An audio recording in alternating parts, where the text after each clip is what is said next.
PIA की निजकारी के लिए तमाम इंतजामात मुकम्मल कर लिए गए हैं, जबकि कौमी एयरलाइन की निजकारी के सिलसिले में 23 दिसंबर को बिडिंग का अमल भी मुनक्कद किया जाएगा। मज़ीद तफसीलात जानते हैं अरीबा ज़फ़र की इस रिपोर्ट में। लाजवाब सर्विस, ये सिर्फ एक नारा नहीं था, ये पाकिस्तान इंटरनेशनल एयरलाइन की पहचान थी।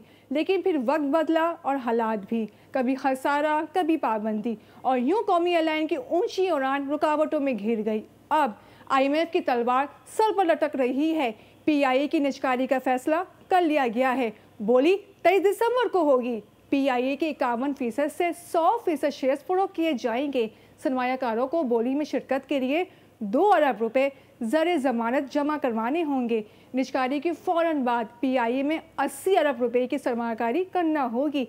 इस वक्त PIA 850 अरब रुपए से ज़ायद का मकरूज़ है, जबकि असासों की मालियत 152 अरब रुपए है। PIA को 3 कंपनियों में तकसीम किया गया है। इन कंपनियों के पाकिस्तान में 32 गैर मनकुला असासे हैं, जबकि बैरूनी ममालिक में 9 गैर मनकुला असासे हैं। PIA के मुलाजमीन की तादाद 7100 है। 2400 से ज़ायद तादाद यौमिया उजरत पर काम करने वालों की है। PIA के मौजूदा बेड़े में 34 तैयारे शामिल हैं और ये 90 से ज़ायद दाखिली और खारजी रूट्स पर चलते हैं। PIA की निजकारी के लिए ये हुकूमत की जानिब से दूसरी कोशिश है। अक्टूबर 2024 में होने वाला पिछला अमल नाकाम हुआ था।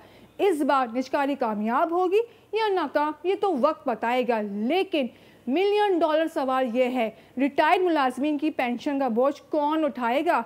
याद रहे, पाकिस्तान में आखिरी बड़ी निजकारी आज से 20 साल कबल हुई थी। सब्सक्राइब करें और बेल दबाएं ताकि कोई खबर रह न जाए।